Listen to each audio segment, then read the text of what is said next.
नमस्कार, बहुत बहुत स्वागत है आप सबका। मैं हूं पुनीत पाठक और आप देख रहे हैं न्यूज डिकोड, खबरों का महाबुलेटिन, जिसमें बड़ी खबरों को हम करते हैं डिकोड ताकि खबरों के पीछे की असल खबर समझ सकें। अब आज की सबसे महत्वपूर्ण खबर जो छत्तीसगढ़ से है, वहां से शुरुआत करते हैं। वैसे तो हर बार कैबिनेट की मीटिंग्स होती है, लेकिन भूपेश कैबिनेट की बैठक में कर्मचारियों के पक्ष में बड़ा फैसला लिया गया। बल्कि ज्यादातर फैसलों को देखें तो लगा कि कर्मचारियों के मुद्दे पर ही कैबिनेट का एक बड़ा हिस्सा आज हुआ है। एक रिपोर्ट पहले देख लीजिए, फिर इस फैसले को डिकोड करेंगे।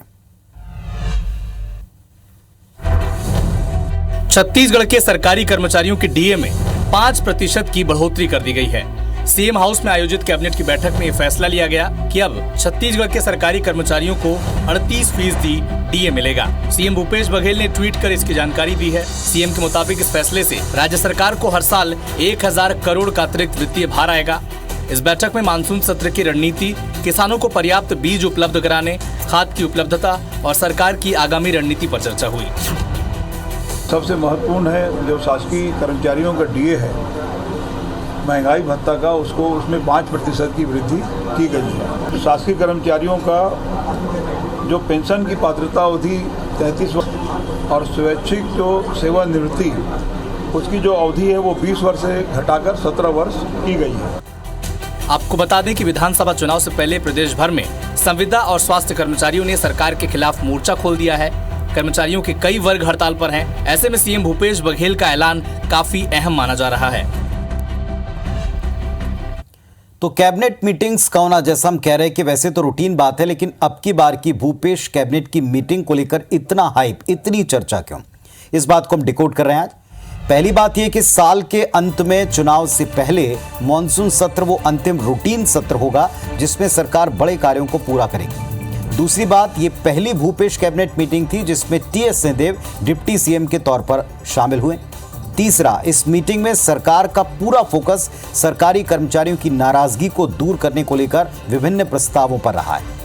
कैबिनेट में सबसे बड़ा फैसला सरकारी कर्मचारियों का डीए 5% बढ़ाने का रहा। इसके अलावा सरकारी कर्मचारियों को पूर्ण पेंशन की पात्रता अवधि, स्वैच्छिक सेवानिवृत्ति की अवधि, बस्तर सरगुजा संभाग में टीचर भर्ती नियमों में बदलाव, महिलाओं को आर्थिक सक्षम बनाने के लिए औद्योगिक नीति 2019 से 24 में संशोधन, वन रक्षकों का वेतनमान समेत ज्यादातर फैसले आप देखें वो कर्मचारियों की वही मांगे हैं जो शिकायतों के तौर पर अक्सर सामने आती रही। हालांकि कैबिनेट के फैसले के बाद भी कर्मचारी खुश तो हैं पर संतुष्ट नहीं हैं, क्योंकि आंदोलनरत कर्मियों का नियमितीकरण का फैसला अभी भी अटका हुआ है। दूसरा, बढ़े हुए डीए पर भी कर्मचारी उसे केंद्रीय कर्मियों के समान कम से कम 42% करने की मांग कर रहे हैं, जो उनका हक है। दूसरी तरफ कर्मचारी ये बात समझते हैं कि मांगों को मनवाने का ये कुछ महीनों का वक्त है जो धीरे धीरे करके गुजर रहा है। एक तरफ स्वास्थ्य कर्मी हड़ताल पर हैं, प्रदेश में सरकारी हेल्थ सेक्टर में दम फूलता सा नजर आ रहा है। 7 जुलाई से अपनी 5 सूत्री मांग के साथ प्रदेश के सरकारी कर्मचारी भी अनिश्चितकालीन हड़ताल पर जाने का ऐलान कर चुके हैं। यानी कैबिनेट मीटिंग में बहुत से प्रस्तावों पर मंजूरी हुई, ज्यादातर कर्मचारियों के हित के थे, इनसे खुशी भी हुई, लेकिन अभी भी पूर्ण समाधान नहीं मिला है।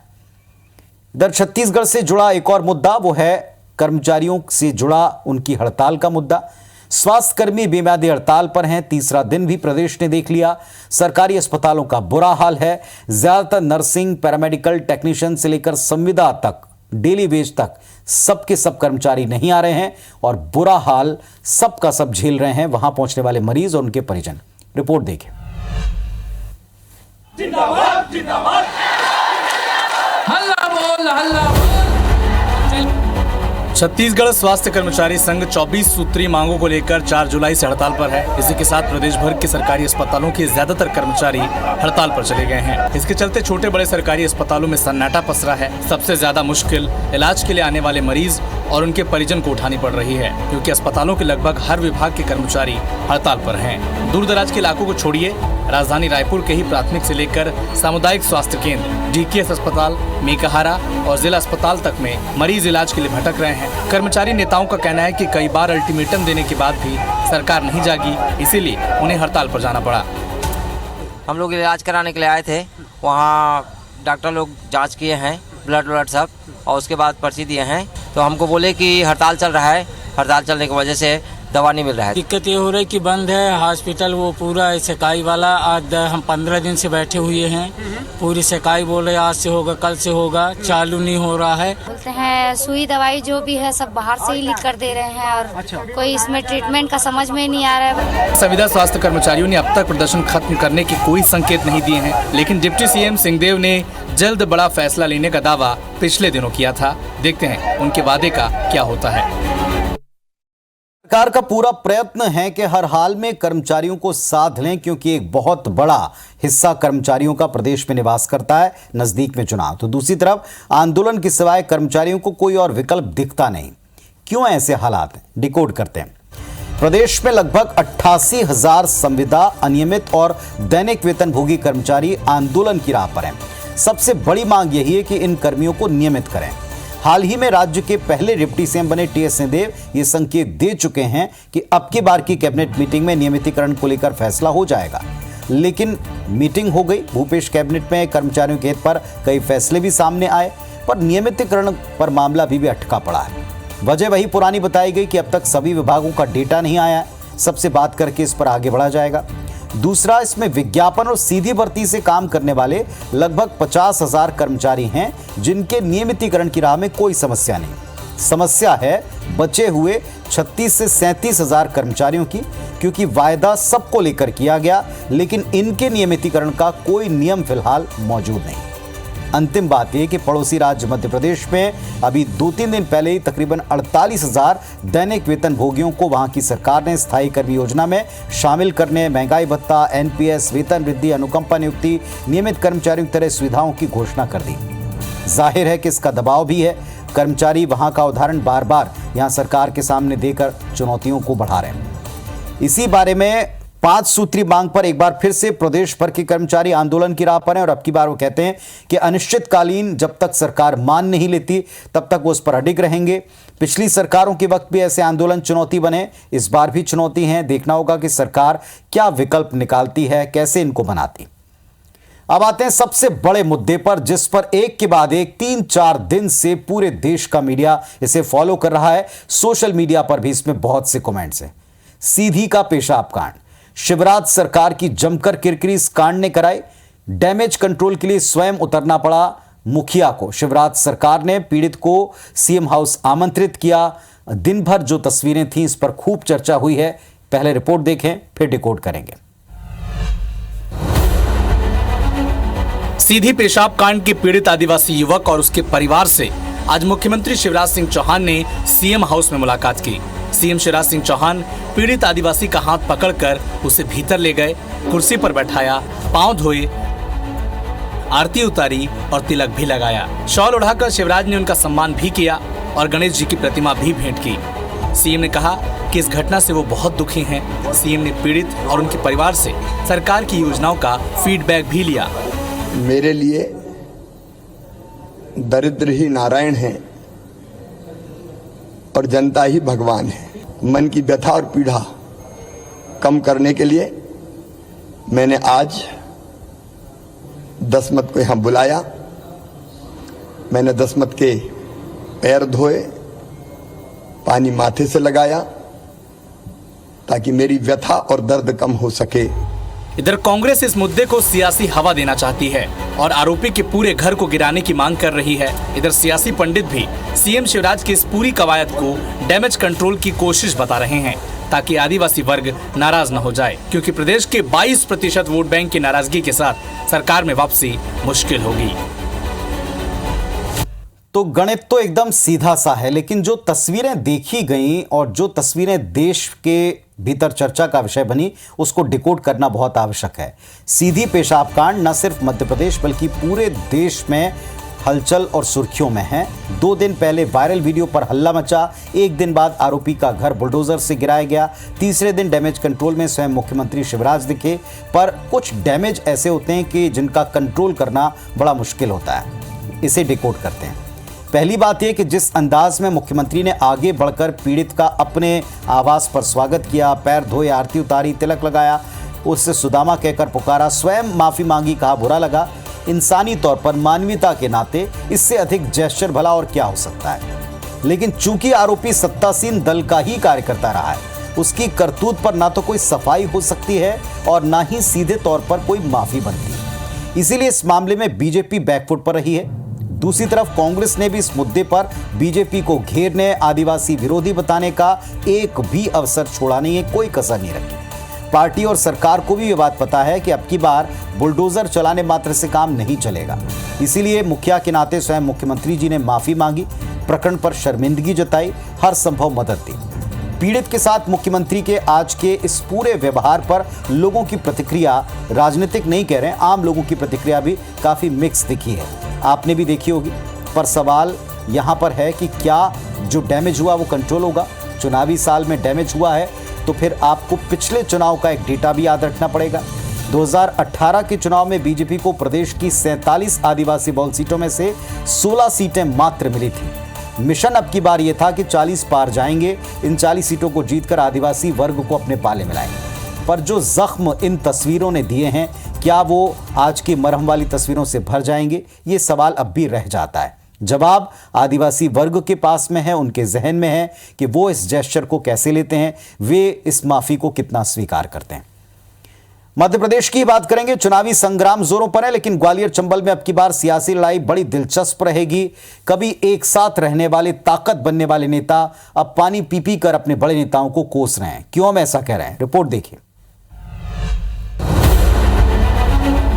एमपी के चुनाव के लिहाज से ग्वालियर चंबल की 34 सीटें खासी अहम हैं। कांग्रेस की तरफ से जबलपुर में दौरा करने के बाद प्रियंका गांधी अब ग्वालियर आ रही हैं, तो दूसरी ओर बीजेपी की तरफ से सिंधिया मैदान में हैं। प्रियंका गांधी के ग्वालियर दौरे से पहले सिंधिया ने उन पर हमला बोलना भी शुरू कर दिया है। जब चुनाव आते हैं तभी कुछ चेहरे दिखते हैं,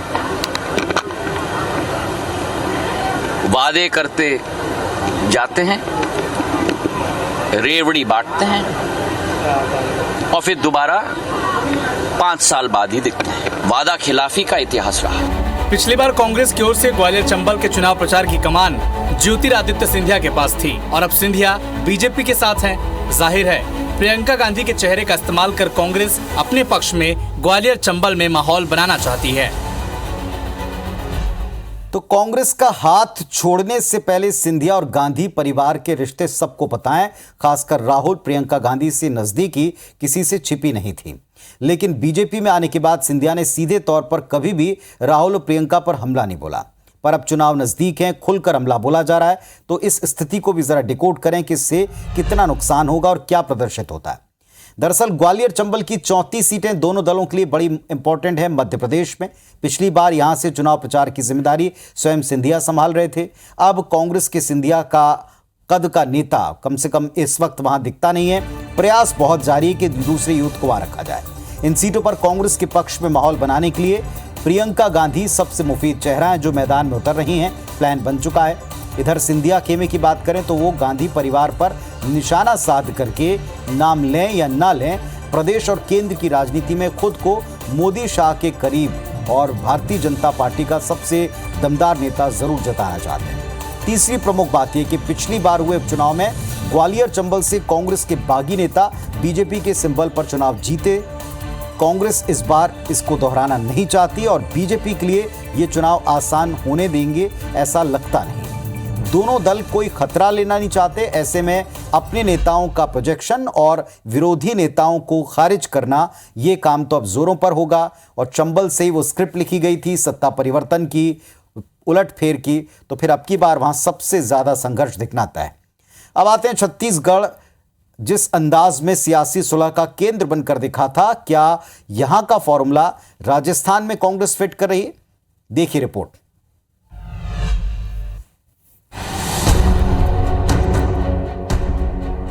विधानसभा चुनाव को देखते हुए कांग्रेस हाईकमान ने राजस्थान पर फोकस करना शुरू कर दिया है। चुनाव की रणनीति तय करने और संगठन से जुड़े मुद्दों को लेकर आज कांग्रेस मुख्यालय दिल्ली में मीटिंग हुई। बैठक में सीएम गहलोत वर्चुअली जुड़े। इसके अलावा सचिन पायलट समेत 29 नेता मीटिंग में मौजूद थे। इधर आला कमान की ओर से राष्ट्रीय अध्यक्ष मल्लिकार्जुन खड़गे, राहुल गांधी और केसी वेणुगोपाल, इसके अलावा राजस्थान के प्रभारी सुखजिंदर सिंह रंधावा भी मौजूद रहे। और इस बैठक में राजस्थान में होने वाले विधानसभा चुनाव में एक साथ चुनाव लड़ने पर सहमति बनी। आज का मीटिंग का स्पेशलिटी है, पूरा नेतागण एक ही साथ डिसाइड हो गया यूनिटी के बारे में हम इलेक्शन लड़ना चाहिए। कांग्रेस यूनिटी है। बताया जा रहा है कि बैठक में पायलट को लेकर फैसले का अधिकार आला कमान को दे दिया गया है, जिसके बाद सचिन पायलट को बड़ी जिम्मेदारी मिलने की अटकलें तेज हो गई हैं। विधानसभा हो, लोकसभा हो, केंद्र की सरकार हो, राज्य की सरकार हो, संगठन की जिम्मेदारी दी हो। जो मुझे जिम्मेदारी दी है उसको पूरी निष्ठा से मैंने निभाया है। आने वाले समय में जो भी खड़गे जी, राहुल जी, हमारे एआईसीसी जो निर्णय लेगी, जो रोल मुझे अदा करना होगा, उस पर जो भी हमारी पार्टी निर्देश करेगी उस पर हम काम करेंगे। Everything will be settled. All the issue is settled already, resolved. We are going ahead for winning the election. That's all. तो पार्टी नेताओं का कॉन्फिडेंस तो बताता है कि हां मुद्दा सॉल्व हो गया, वो सूत्र वहां काम कर गया। एक कहावत है, देर आए दुरुस्त आए। कांग्रेस के मौजूदा रुख पर यह कहावत पूरी तरह सटीक बैठती है। छत्तीसगढ़ के बाद अब कांग्रेस ने राजस्थान के मसले को सुलझाने की शुरुआत कर दी है। तो क्या और कितना सुलझा पाए हैं और किस सूत्र से, जरा इसको डिकोड कर लें। पहली बात है कि बीते दिनों छत्तीसगढ़ कांग्रेस की दिल्ली में बड़ी बैठक हुई और उसके बाद कुछ घंटों में असर दिख गया। कांग्रेस आलाकमान ने राजस्थान कांग्रेस के इश्यूज को सुलझाने भी ऐसी एक बैठक की। इस बैठक में राजस्थान कांग्रेस के सबसे बड़े विवाद पायलट और गहलोत के बीच का घमासान, इस पर भी एक फॉर्मूला तय कर लिया है। ये कॉन्फिडेंस बताता है जो इसके बाद की प्रेस मीट हुई। दरअसल 2 दिन पहले ही सचिन पायलट की 3 प्रमुख मांगों में से 2 मांगों का माना जाना इस बात का पहला संकेत है कि आगे राजनीति वहां कहां जाएगी। पायलट की मांग थी कि राजस्थान पीएससी बोर्ड के स्ट्रक्चर में बदलाव, पेपर लीक मामले में कड़ी कार्रवाई। इन दोनों मांगों को गहलोत सरकार ने मान लिया है, जिस पर बड़ा बखेड़ा वहां पहले से रहा है, विरोध रहा है। ये वही मांगे थी जिसको लेकर पायलट अजमेर से जयपुर तक पैदल मार्च तक कर चुके हैं। संकेत ये बात साफ के हैं कि जयपुर में भी, माफ कीजिएगा, वही फॉर्मूला आकार लेगा जैसा कि छत्तीसगढ़ में सियासी खींचतान को हल करने में अपनाया गया। इंतजार है तो आलाकमान पर जो फैसला छोड़ा है उसके औपचारिक ऐलान का। अब देखते हैं कि कितनी जल्दी घोषणा होती है, किसी पद पर बैठाकर मनाया जाता है या फिर बड़ी जिम्मेदारी से नवाजा जाता है। दोनों सूरतों में क्या इसका असर होगा, ये राजस्थान और देश देख रहा है। इधर दिल्ली में आज शरद पवार ने अपने समर्थकों के साथ बैठक की और कहा कि age is just a number. ये सवाल खुद परिवार के सदस्य ने उन पर उठाया कि उम्र हो गई, अब आशीर्वाद दें। मामला आज कहां जाके ठहरा, देखें जरा। शरद पवार ने आज एनसीपी की राष्ट्रीय कार्यकारिणी की बैठक ली। बैठक में 8 प्रस्ताव पास हुए और नेताओं ने शरद पवार पर भरोसा जताया। दिल्ली में मीटिंग के बाद शरद पवार ने कहा कि आज की बैठक से हमारा हौसला बढ़ा है। एनसीपी का अध्यक्ष मैं हूं और कौन क्या कर रहा है उन्हें इसकी कोई जानकारी नहीं है। शरद पवार ने कहा कि किसी और के कुछ कहने की अहमियत नहीं है, उनके दावों में कोई सच्चाई नहीं है। शरद पवार ने कहा कि पार्टी के नाम और चुनाव चुनने के मुद्दे पर एनसीपी चुनाव आयोग से संपर्क करेगी। जब पवार से रिटायरमेंट को लेकर सवाल पूछा गया तो शरद पवार ने कहा कि 82 हो या 92, उम्र से कोई फर्क नहीं पड़ता, मैं पार्टी को फिर से खड़ा करूंगा। तो वहीं कांग्रेस नेता राहुल गांधी शरद पवार से मिलने उनके दिल्ली स्थित आवास पहुंचे। इधर जब शरद पवार के दिल्ली पहुंचने से पहले ही राजधानी में लगे वो पोस्टर हटा दिए गए जिनमें अजीत पवार और प्रफुल्ल पटेल के फोटो लगे थे। दिल्ली में अब सिर्फ शरद पवार और सुप्रिया सुले के पोस्टर लगे हैं।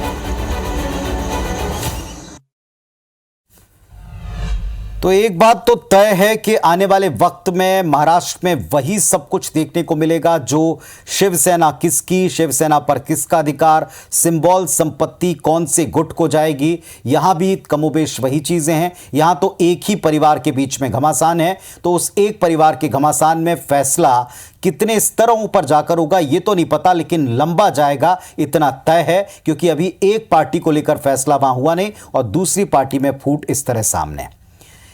चलिए आते हैं एक ऐसी लापरवाही पर जो किसी भी सूरत में माफी के काबिल नहीं दिखती। आखिर की वो खबर हम आपको दिखा रहे हैं जहां सरकारी दावों के उलट एक काली तस्वीर सामने आती है, कुछ लोगों को हंसने पर तो ज्यादातर को सोचने पर मजबूर करती। देखिए जरा। सरकारी अस्पताल में एक मरीज की जान की कीमत क्या होती है, अगर आपको इसकी नजीर देखनी हो तो आप छत्तीसगढ़ के जसपुर के जिला अस्पताल चले जाइए। खैर, पहले आप इस तस्वीर को देखिए, कैसे आंखों में चश्मा लगाए एक शख्स जिला अस्पताल के अंदर है और जिला अस्पताल के मुख्य गेट पर ताला जड़ा हुआ है। आप सोच रहे होंगे कि माजरा क्या है। दरअसल बंद गेट के उस पार और अस्पताल के अंदर खड़ा ये शख्स मोतियाबिंद के ऑपरेशन के लिए जिला अस्पताल पहुंचा था, जहां उसका ऑपरेशन तो हो गया, लेकिन ऑपरेशन के बाद अस्पताल प्रबंधन मरीज को बिस्तर में ही छोड़कर चले गए और अस्पताल के बाहर ताला जड़ दिया। मरीज भूखा प्यासा रहा। जब मरीज की नींद खुली तो उसने देखा कि वो अस्पताल में अकेला है, जिसके बाद मरीज ने शोर मचाया, जिससे राहगीरों और कैंपस में बैठे कुछ ग्रामीणों ने सुना और आनन फानन में अस्पताल प्रबंधन को इसकी जानकारी दी गई। इस तस्वीर के सामने आने के बाद शायद सरकार ये समझ पाए कि आखिर क्यों लोग अपनी पूरी जिंदगी की सेविंग लगाकर निजी अस्पताल में इलाज कराना पसंद करते हैं। तो शिक्षा और स्वास्थ्य यही दो ऐसी बुनियादी चीजें जिनको लेकर लोग सरकार का मुंह ताकते हैं। जो समर्थ होते हैं, जो कर सकते हैं, वो प्राइवेट में जाकर, निजी सेक्टर में जाकर अपना इलाज कराना पसंद करते हैं, जैसा इस रिपोर्ट में आपने सुना। लेकिन जिन लोगों की व्यवस्था है कि वो ऐसे तमाम जगहों पर जाएं जहां सामूहिक ऑपरेशन हो रहे हैं और अपना इलाज करवा सकें, उनके साथ में बार बार ये मखौल क्यों, और ये भी उस स्टेट में क्यों जहां पहले भी अखपुड़वा कांड जैसे कांड हो चुके हैं। सरकारें भले बदल गई, लेकिन सरकारी रवैया क्या पूरी तरह से बदला है? ये तस्वीर वही सवाल दोहराती है और उठाती है। इसमें किसकी चूक थी, किसने भूल की, किसे क्या सजा मिलेगी, इससे भी कहीं ज्यादा महत्वपूर्ण है कि आपकी संवेदनशीलता कहां है। जिनका ऑपरेशन हुआ है उनके साथ आप कैसा बर्ताव कर रहे हैं, अपनी ड्यूटी कैसे निभा रहे हैं। यह तस्वीर उसका उदाहरण है। कार्रवाई इस पर क्या होती, कब होती, नजर हमारी रहेगी। आज के लिए बस इतना ही। अपना और परिवार का ख्याल रखें। नमस्कार, शुभ रात्रि।